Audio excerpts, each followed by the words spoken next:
Welcome to week 5 of the life of the pastor. This week, you're going to be focusing a lot on your sermon series. I hope that you are continuing to go through Spurgeon's lectures to my students. I hope that you're digging into this as well as into the scripture.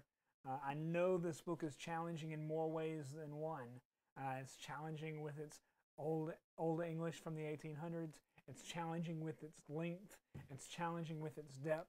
And he also hits on some very, very tough topics. He deals with calling of the pastor.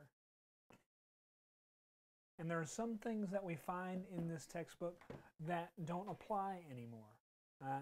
Spurgeon, in one point of this book, he talks about the calling of the pastor, and the pastor should be able to speak loudly.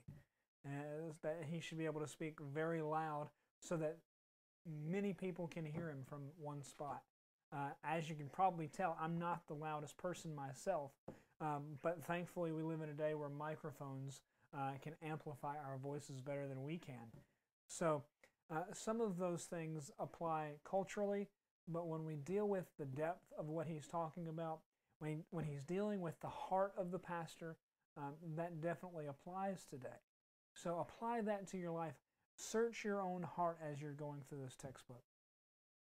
This week, your assignment is to take one of those sermons, preferably your introduction sermon to the sermon series that you're writing right now, and preach that.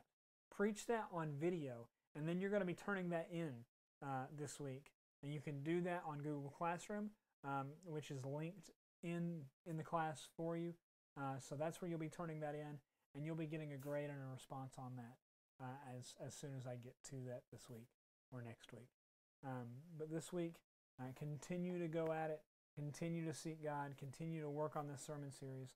Continue to let God work on your heart this week. We'll see you next week.